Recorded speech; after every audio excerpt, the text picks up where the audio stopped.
Pessoal, então nessa videoaula de cálculo 1 a gente vai aprender mais algumas funções elementares, tá? E uma classe bastante especial de funções, bastante importante, que é a classe das funções trigonométricas, tá? Então, considere uma circunferência de raio 1, tá? Então, seu perímetro é 2π, tá?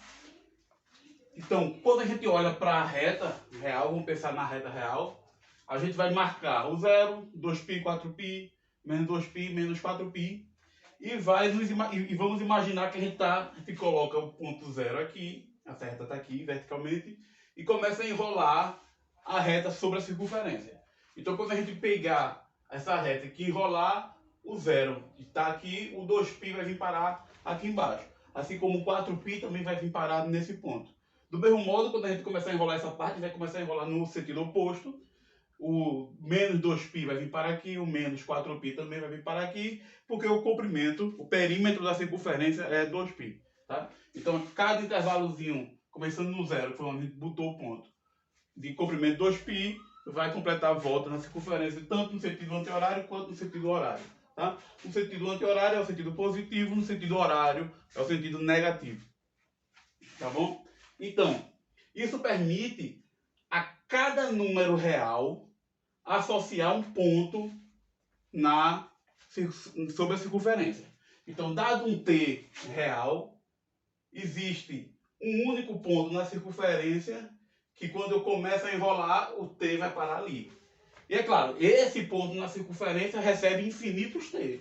Se eu pegar esse ponto e somar 2π a ele, ele vai vir parar em um ponto t mais 2π, que também vai vir parar nesse mesmo ponto sobre a circunferência. Tá? Então a gente está associando um número real a um par no R2. Esse par no R2 ele satisfaz algumas propriedades óbvias. Por exemplo, como essa circunferência tem raio 1, quando eu estou aqui, essa distância daqui para cá é 1. Daqui para cá é 1. Assim como essa marcação aqui é menos 1 e essa marcação aqui é menos 1. Portanto, as coordenadas de qualquer ponto da circunferência variam entre menos 1 e 1, tanto a primeira quanto a segunda. Então, dado o número real, olhamos o ponto sobre a circunferência no qual ele vai parar ao a gente enrolar a reta real sobre a circunferência, e a primeira coordenada desse ponto a gente vai chamar de cosseno de t, e a segunda coordenada desse ponto a gente vai chamar de seno de t. Tá? Então é assim que a gente tá definindo a função seno e cosseno. Tá? A função cosseno vai nos dar a primeira coordenada do ponto da circunferência que vai ser atingida ao a gente enrolar a reta real sobre ele, no ponto t. Ou seja, o cosseno de t, quando a gente pega t e vê a posição que ele vai parar sobre a circunferência, a gente pega a primeira coordenada. E o seno pega a segunda coordenada. Tá bom? Então, isso já traz algumas propriedades que as funções seno e cosseno satisfazem, como x ao quadrado mais y ao quadrado é igual a 1 para qualquer ponto da circunferência. É essa equação que define a circunferência de raio 1 centrada na origem. Então, obviamente, para qualquer ponto t, a gente vai ter que seno ao quadrado de t mais cosseno ao quadrado de t é igual a 1. Então, essa equação aqui é fundamental, tá? A gente conhece desde o ensino médio. Aliás, o objetivo aqui não é as funções trigonométricas em si, é mais o uso do cálculo para estudar essas funções. Como que fica agora essas funções, o que é que a gente obtém delas, já que a gente tem agora a noção de limite, tá bom? Então, essa equação aqui já é de graça satisfeita, tá? Outra propriedade, se eu pego a qualquer ponto t e somo 2π, o cosseno não muda e o seno não muda, porque ao andar 2π, t mais 2π, eu volto para o mesmo ponto, ou seja, vai ter as mesmas coordenadas no R2. Portanto, cosseno de t mais 2π é igual ao cosseno de t, seno de t mais 2π é igual a seno de t. Outra propriedade, o que é que acontece se quando eu olho para o simétrico, ou seja, quando em vez de ir para t, eu vou para menos t. Perceba que o cosseno vai continuar igual, o cosseno de menos t é igual ao cosseno t, enquanto que o seno vai vai inverter, vai proposto, vai ser multiplicado por menos 1. Então, o seno de menos t é igual a menos o seno do t. Isso em qualquer posição com t, tá? Façam esse exercício. Não apenas com t no primeiro quadrante, mas em qualquer posição. Tá bom? E com isso a gente diz que o cosseno é uma função par. O que é uma função par? É uma função definida em um intervalo simétrico com relação à origem, ou seja, se ela está definida em um número t maior que zero, ela também vai estar definida em um número menos t, tá? E é simétrico, ela está definida em um intervalo simétrico com relação à origem. Tecnicamente não precisaria nem estar definido em um intervalo, mas vamos, no nosso caso a gente está trabalhando apenas com funções que são definidas em intervalos ou em intervalos exceto um número finito de pontos. Então, uma função está definida em um intervalo simétrico, menos a, tá? Que para qualquer, que f de menos a é igual a f de a para todo a. Então, ele atribui intervalos iguais aos simétricos. Enquanto com a função ímpar, que é o exemplo do seno, f de menos a é menos f de a, tá? Isso vai ser colocado numa lista que vai ser passado como exercício, tá bom? Essa parte de paridade de funções vai ter uma certa... a gente vai usar, voltar a falar disso mais quando eu for falar de integrais, tá? Mas vai ver algumas propriedades, como isso fica com relação à integral também, tá bom? E outra propriedade é o que acontece quando eu giro a circunferência por 90 graus, ou seja, eu faço isso aqui com esse ângulo, tá? A circunferência, por 90 graus. Perceba aqui, o que é seno de t vai vir parar aqui, tá? E esse cosseno de t, que é o valor, vai vir parar aqui, no local correspondente a ele. Ou seja, o cosseno de t mais 2π, quando eu giro, quando o t mais, desculpe, t mais 2π não, t mais π sobre 2, quando eu pego t mais π sobre 2, eu estou pegando ele e estou girando por 90 graus, vai vir parar aqui. Então, o cosseno dele vai ser correspondente a menos o seno. Enquanto que o seno dele vai ser exatamente esse valor do cosseno. Tá claro? Então, o cosseno de t mais π sobre 2 é menos o seno. O cosseno dele vai ser esse tamanho, só que negativo. E o seno de t mais π sobre 2 é o cosseno de t. Então, essas propriedades já vêm de graça da definição da função seno e cosseno. E você pode deduzir outras também. Mas para a gente já está suficiente, tá? Por enquanto. Tá? E a gente vai ver agora como é que o seno e o cosseno se comportam com relação à soma. A gente fica esperando que tudo se comporte linearmente, que uma função de f de a mais b seja igual a f de a mais f de b. Isso não é verdade na grande maioria dos casos e não é verdade também para as funções trigonométricas. Tá? Então, como é que o seno e o cosseno se comportam com relação à soma? Tá? A gente vai ver isso. A gente fez um pequeno desenho aqui da semicircunferência, tá? E a gente vai assumir por simplicidade que eu tenho A e B maior do que zero. Então, eu vou pegar com as que A e B reais, eu vou supor que ambos são maiores que zero e que a soma de ambos cai no primeiro quadrante ainda. Eu não quero passar para aqui, tá? E fica como exercício depois para você fazer o caso geral, tá bom? Muito bem, então eu tenho A mais B maior, A e B maior que zero, então aqui A mais B é menor ou igual que π sobre 2, tá? Só para cair no primeiro quadrante. Então, seja H o tamanho do segmento ligando extremos de um arco sobre a circunferência de comprimento A mais B. Então eu vou pegar qualquer tamanho aqui, né, de comprimento A mais B, qualquer intervalo de comprimento A mais B, vou colocar sobre a circunferência, ele vai dar, então por exemplo aqui eu tenho daqui para cá B, daqui para cá A, então aqui vai ter A mais B, aí eu ligo os extremos dele, que no caso aqui é do zero até o A mais B e de menos A até B, porque eu tenho A e B, tá? Então, esse segmento que liga os extremos de um arco de comprimento A mais B são todos vão ter o mesmo tamanho. Então, esse comprimento aqui é igual a esse comprimento aqui, tá? Eu vou chamar ele de H, tá bom? Então, nesse caso do amarelo, o que é que a gente tem? A gente tem que H ao quadrado, já que quando eu pegar esse segmento, eu vou ter esse triângulo retângulo formado para pegar a projeção no eixo X, tá? E o ponto um zero, tá? Da circunferência. E aqui, quem é que marca esse ponto aqui? Esse ponto aqui é o cosseno de A mais B, tá? Isso aqui vai ser o cosseno de A mais B, por definição. Tá claro? Então, como é que, pelo teorema de Pitágoras, quem é que é esse comprimento em função dos catetos? Vai ser h ao quadrado, que é a hipotenusa desse caso amarelo, vai ser esse tamanho aqui, é o próprio seno. Então vai ser seno de A mais B tudo ao quadrado, mais esse comprimento aqui, que é 1 menos o cosseno de A mais B. Então, 1 menos cosseno de A mais B ao quadrado. Tá? Já eu também posso reobter esse H aqui usando esse outro arco que vai de menos A até B. Então, quando eu descer a vertical aqui, esse comprimento aqui vai ser quem? Esse comprimento aqui, quem é esse ponto aqui? Esse ponto aqui é o cosseno de menos A. E cosseno de menos A é o próprio cosseno de A, já que o cosseno é função par. Tá? Esse comprimento aqui é o cosseno de B. Então, essa diferença aqui vai ser cosseno de A menos o cosseno de B. Tá claro?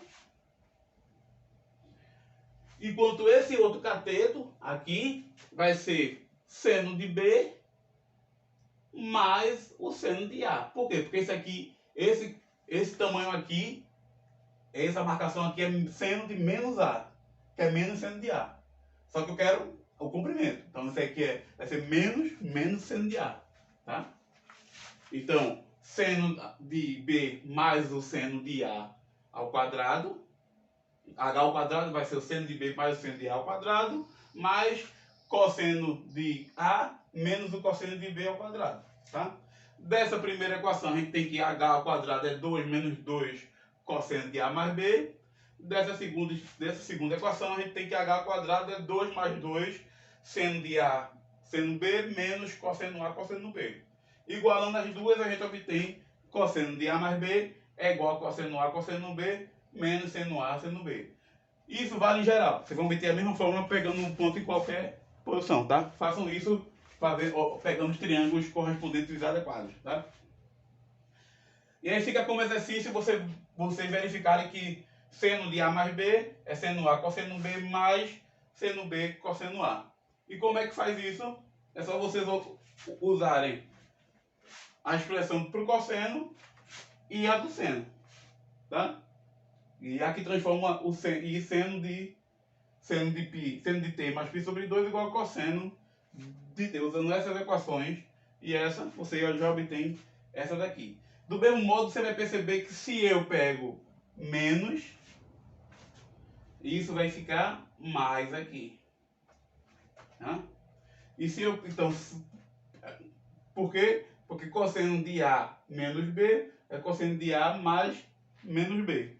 Então, vai ficar cosseno de A, cosseno de menos B, que é igual a cosseno de B, então continua igual, menos seno de A, seno de menos B, que é menos seno de B. Então, menos vem para frente, esse menos fica mais, tá claro? Enquanto aqui no seno, se em vez de mais eu botar menos, aqui o menos aparece aqui embaixo. Então, seno de A menos B vai ser igual a seno A cosseno B menos seno B cosseno A. Tá bom? Então, antes de vir para cá, eu vou mover a câmera para a gente pegar o outro lado, que a gente vai começar a falar de derivada, tá? Antes de falar em derivada, por que a gente vai logo para a derivada? Porque a continuidade da função já está clara a partir do momento da construção, tá? Porque o que é que acontece? Vamos supor que a gente vai desenhar o gráfico dessa função, tá? Então a gente está movendo no plano XY, né? A gente vai movendo, enquanto a gente está variando o t, a gente vai vendo, vai associando o valor que o t vai assumindo. E o que é que acontece? Variando o t, esse parâmetro aqui vai percorrer, vamos supor que a gente comece do zero, então vamos olhar para o seno. Ele está no zero, aí ele vai vindo, passando por todos os elementos. A partir do momento, todo o t que eu movo, ele está associando a um outro elemento. Vai vindo, volta no zero, atinge 1 quando t for π sobre 2 e começa a cair de novo. E ele vai passando por todo mundo enquanto ele está variando. Ou seja, você consegue desenhar o gráfico dele sem precisar retirar o lápis do papel. Entendeu? E lembra que eu falei que quando a gente tem funções contínuas funções definidas em intervalo, que no caso da função seno e cosseno não é verdade, porque elas estão definidas para qualquer número real, tá? Então, se eu tenho uma função definida em um intervalo, você conseguir desenhar o seu gráfico sem retirar o lápis do papel é equivalente a ser contínuo, tá? Então, a continuidade já está clara, tá? Já está clara a partir da construção. Então, para falar, a gente vai se preocupar agora diretamente com a diferenciabilidade, tá bom? A gente já vou mover a câmera para a gente pegar as outras partes. Então vamos olhar o que acontece quando a gente vai se preocupar com a derivada do seno em um dado ponto, tá? Um dado ponto x0. Para a gente calcular a derivada do seno em um dado ponto x0, a gente vai ter que se preocupar com o seguinte limite. Vai ter que resolver o seguinte limite. O limite quando t vai para 0, seno de t mais x0, menos o seno de x0 sobre t. Ou seja, estou fazendo uma pequena variação na vizinhança de x0 e dividido pelo próprio parâmetro t. Quando a gente faz isso, a gente usa aqui a fórmula da soma para o seno. Então isso aqui fica seno de t cosseno de x0 mais seno de x0 cosseno de t, tá? E aí, como é que a gente fica? Seno de t cosseno de x0 sobre t, então tá aqui seno de t sobre t cosseno de x0, eu escrevo dessa forma. Aí eu vou ter menos, menos não, primeiro vai ficar seno de x0 cosseno de t menos o seno de x0. Então eu vou botar o seno de x0 em evidência, fica cosseno de t menos 1 sobre t. Então, esse limite aqui é igual a esse limite aqui, que só foi obtido desenvolvendo a função seno de t mais x0. Portanto, a gente, para calcular esse limite, esse quociente, o limite do quociente de Newton da função seno em x0, a gente precisa calcular esses dois limites. Limite quando t vai para 0 de seno de t sobre t e limite quando t vai para 0 de cosseno de t menos 1 sobre t. Porque se a gente sabe que esse limite, isso vai dar... Isso a gente sabe que é esse limite, se ambos os limites existirem, então a gente vai ter soma de limites existentes. Logo, a soma do limite vai ser o limite das somas. Portanto, isso aqui vai dar esse limite do seno de t sobre t vezes o cosseno de x0 mais o seno de x0 vezes esse limite de cosseno de t menos 1 sobre t quando t vai para 0. Tá? A gente vai conseguir resolver. Caso um deles não exista, aí a função seno não vai ser diferenciada. A gente sabe que é. Né? Isso a gente vai resolver, começar com esse limite fundamental. Tá? Então, limite de seno de x sobre x quando x vai para 0. E a gente vai começar olhando esse limite pela direita. Tá? A gente vai fazer limite quando x vai para 0 pela direita e quando x vai para 0 pela esquerda, fica como exercício. Tá?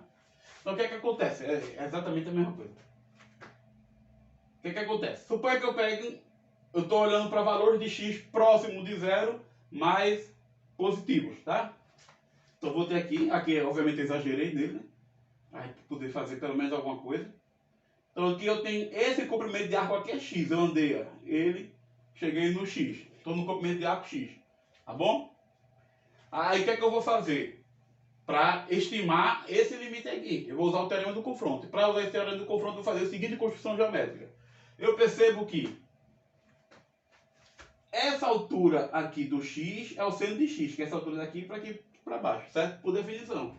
Então o seno de x vai ser menor do que a distância entre o ponto A, que é o ponto 1, 0, e o ponto das coordenadas x, que eu vou chamar de B. Tá bom? Então ele vai ter seno de x, que é essa altura, é menor do que o segmento de reta, que vai daqui para cá. Tá? Como é que eu sei disso? Porque esse segmento de reta é a hipotenusa desse triângulo aqui, que é formado pelo... quando eu desço esse ponto aqui, tá? Então, a gente sabe que essa distância vai ser maior, tá bom?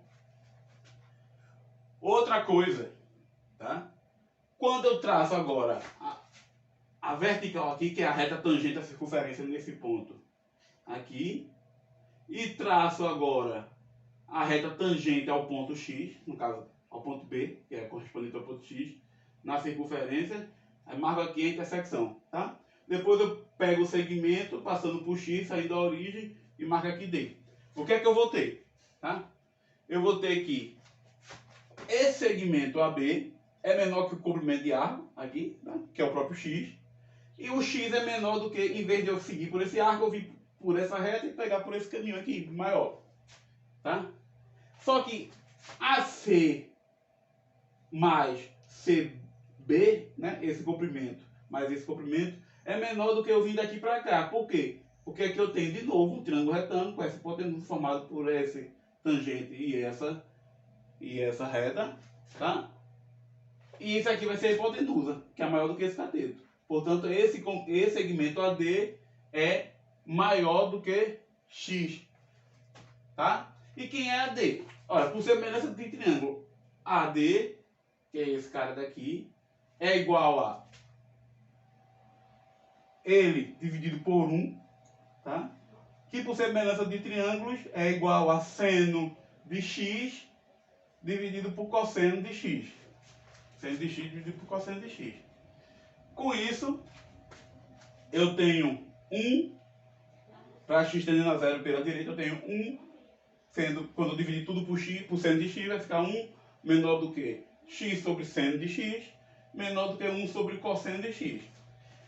Quando eu tomar o limite quando x vai para 0, pela direita aqui, pelo teorema do confronto, isso é constante igual a 1, quando x vai para 0, o cosseno vai para 0, cosseno de 0 é 0, portanto, pelo teorema do confronto, esse limite aqui existe e vai por esse limite aqui.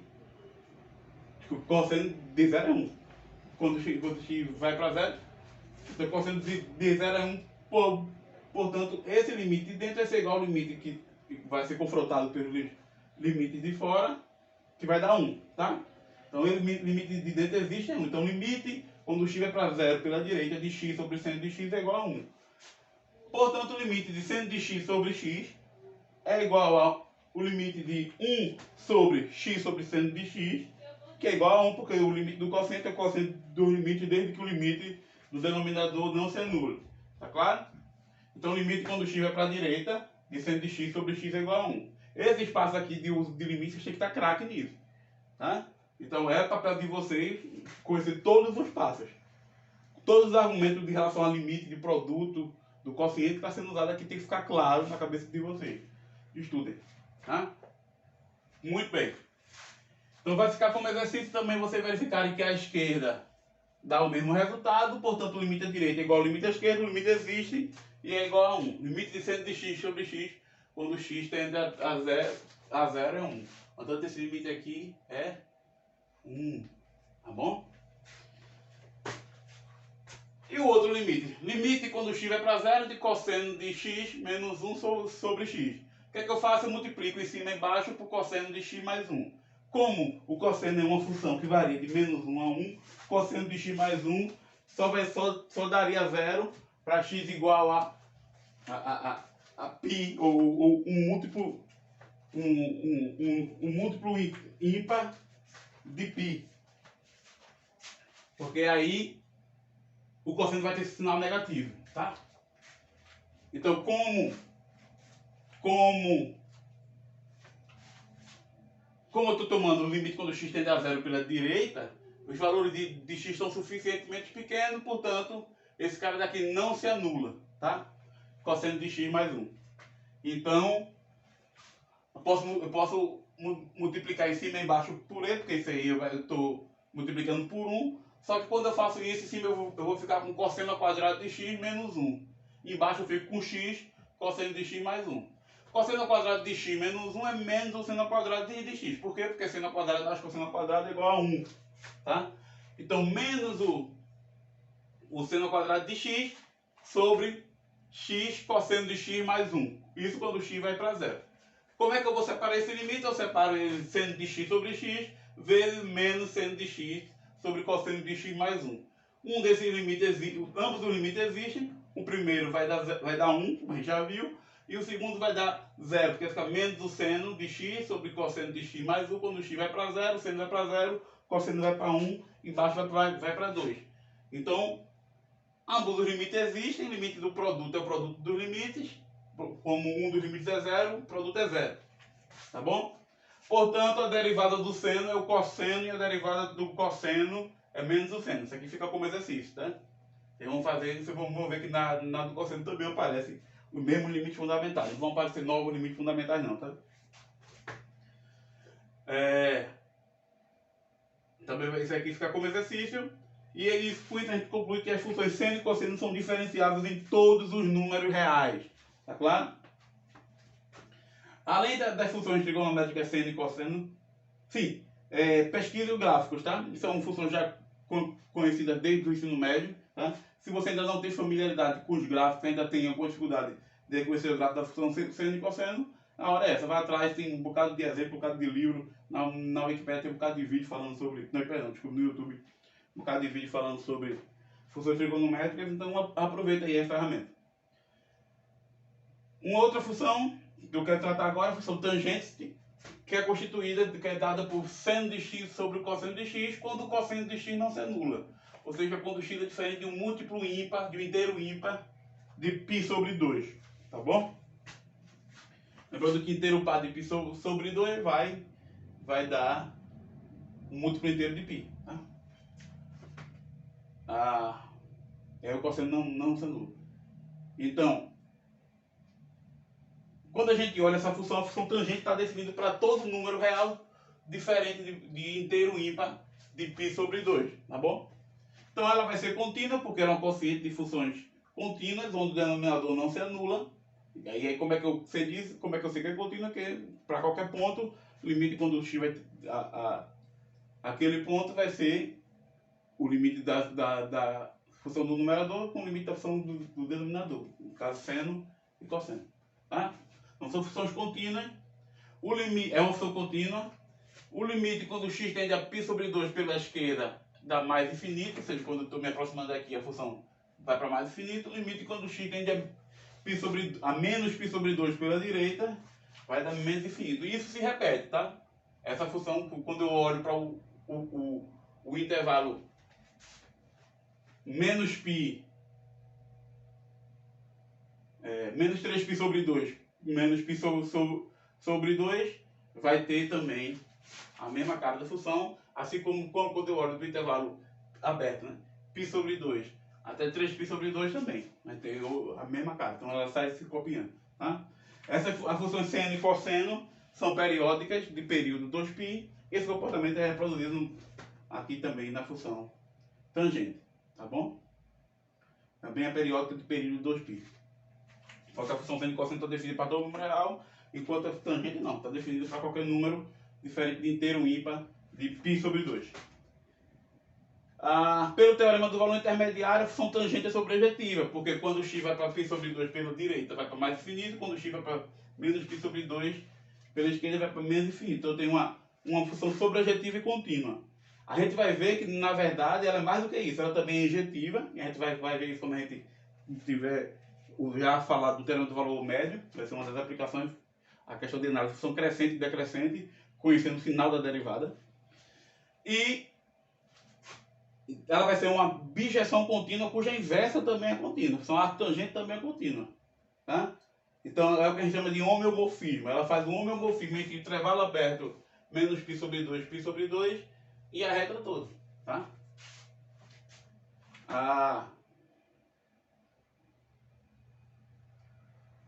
A derivada da função tangente, quando a gente aplicar a regra do quociente, vai ficar a derivada do seno vezes o cosseno, então dá cosseno ao quadrado, menos o seno vezes a derivada do cosseno. A derivada do cosseno é menos o seno, então vezes menos o seno vezes menos seno dá mais seno ao quadrado. Mais seno ao quadrado dividido pela função do denominador ao quadrado. Cosseno ao quadrado. Seno ao quadrado mais cosseno ao quadrado dá 1. Portanto, a derivada da tangente é 1 sobre cosseno ao quadrado. A função 1 sobre cosseno é que a gente chama de secante. Ele tem o mesmo domínio da função tangente, porque ela só não está definida onde o cosseno se anula. Tá? Então, a derivada da tangente é secante ao quadrado. Tá bom? Vai ficar como exercício vocês. Fica como exercício vocês fazer o mesmo estudo usando as ferramentas de limite, questão da derivada, explorar o gráfico, o limite quando a função se aproxima de pontos críticos como esse aqui, entenderam? Para as funções secante, cotangente e cossecante. Tá claro? A próxima videoaula vai ser sobre regra da cadeia e função inversa, tá bom? Então, estudem essa parte já, tá bom? E façam exercícios sobre funções trigonométricas, tá?